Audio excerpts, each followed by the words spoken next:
윤석열 정권에 대한 오늘 이렇게 긴급 간담회를 하는 이 시각에도 EBS에는 압수수색이 들어왔다는 지금 글쎄요. 보고를 받았습니다. 검찰 독재 정권에 대한 국민의 심판이 있었고 민의를 확인했음에도 불구하고 이 정권의 마치 습관처럼 반복되고 있는 압수수색에 대해서 강한 유감을 표합니다. 정작 압수수색이 급박한 방심위의 유일임 위원장은 해외 출장을 간다는 보도가 나오고 있는 상황이어서 참 아이러니하다는 생각도 듭니다. 이번 총선에서 국정기조의 전면 쇄신을 명령한 국민의 명령 다들 인정하시고 또 공유하실 겁니다.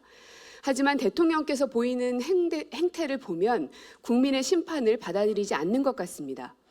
국정 기조는 제대로 잡았는데 언론이 잘못 보도하고 있다라고 판단한 것 같습니다. 그래서 언론의 칼을 휘둘러서라도 자신에게 유리한 땡볕 뉴스만 보도하게 하려는 검은 속내가 뻔히 보이는 상황입니다. 어제 영수회담에서 언론을 장악할 생각이 없다고 대통령께서 하셨죠. 하지만 그 말씀을 보면서 책상을 탁 쳤는데 억하고 앞에 앉은 사람이 죽었다는 말하고 하나도 달라 보이지 않습니다. 유일임 방심위원장이 가족을 동원한 청부 민원을 넣어서 윤 대통령과 김건희 여사에 대해 불리한 보도를 하는 곳들은 모조리 법정 제재를 가하고 있습니다.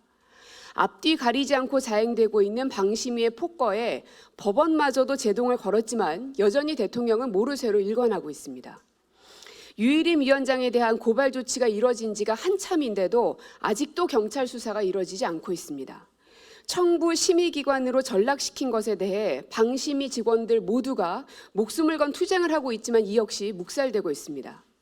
대통령의 눈과 귀를 누가 가리고 있는 것인지 아니면 알면서도 군홧발로 짓밟듯 뭉개고 있는 것인지 궁금합니다.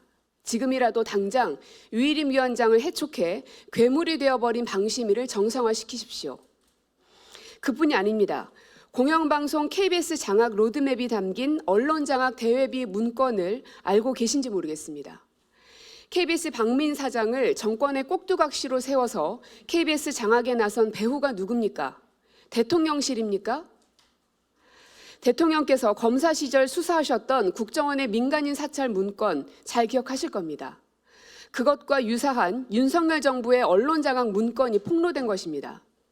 이와 관련해 KBS는 저를 고발하겠다고 겁박만 했지 실제로 고발하지 않고 있습니다.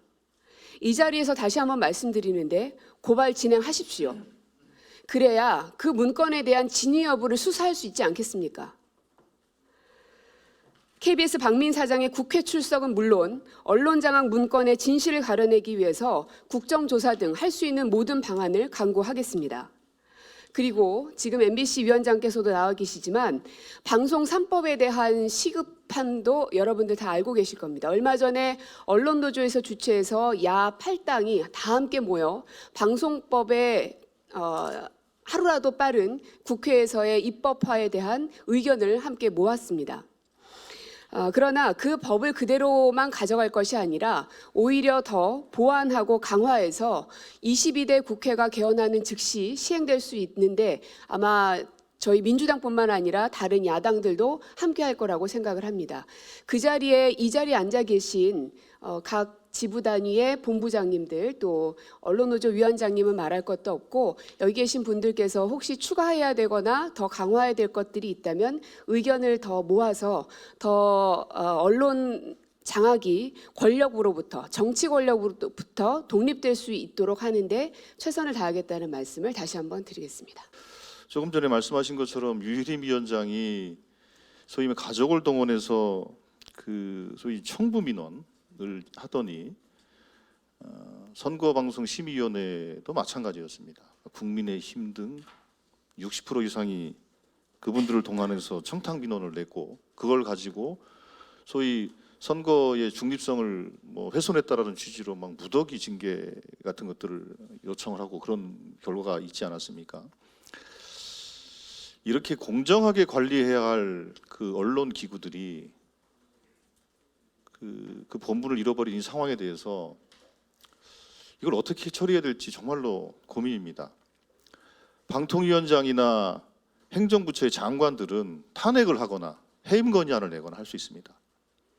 근데 민간 기구의 장들은 그런 법률적 또 정치적 수단이 없다 보니까 이 사람들이 자기들 마음대로 행동을 하고 언론의 독립성이나 중립성, 또 정치적 중립성, 또 선거 중립 의무 등을 위반한 채로 이런 행태들을 벌이고 있는 부분에 대해서 이걸 어떻게 조치해야 될 것인가가 22대 국회가 갖고 있는 가장 근본적인 질문이 저는 돼야 된다고 생각합니다.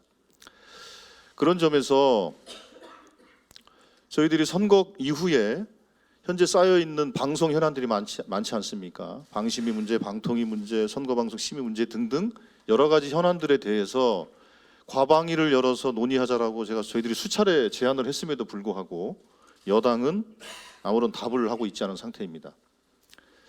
다시 한번 촉구합니다.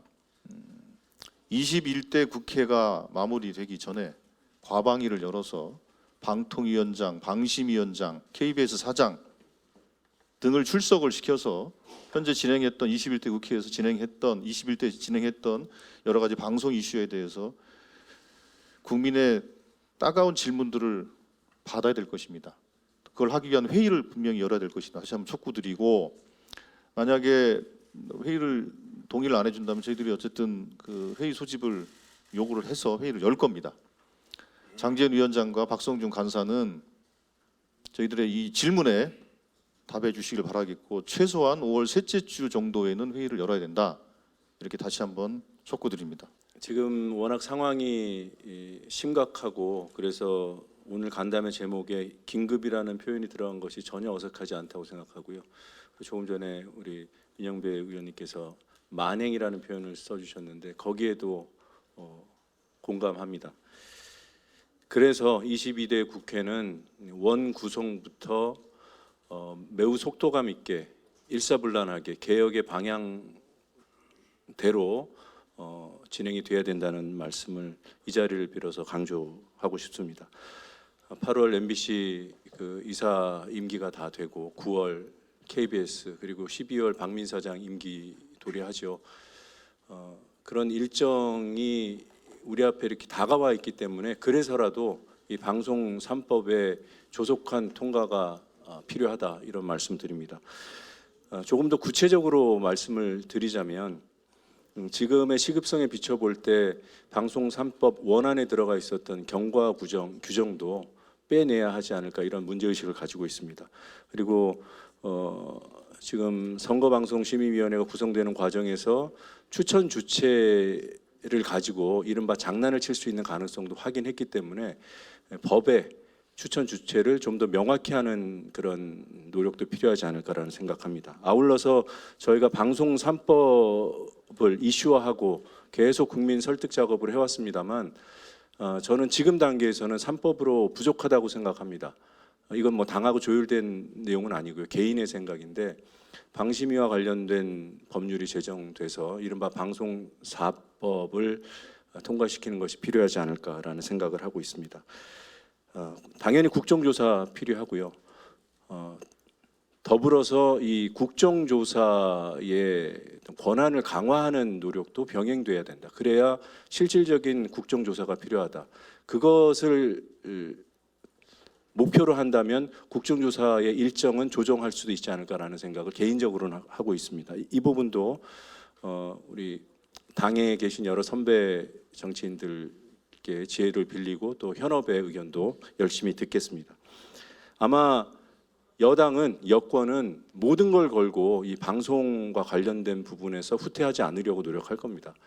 그렇기 때문에 더더욱 민주당 총선의 민의를 받아낸 민주당이 그 민심의 의미를 잘 새겨서 여당의 이런 모든 걸 걸고 막아내려는 이 뭐라고 할까요? 이 전선을 돌파하는 그런 노력을 민주당 앞장서서 해야 된다고 생각하고 거기에 일익을 담당하도록 최선을 다하겠습니다. 오늘 제가 이 자리에 참석을 한 것은 책임감 때문입니다.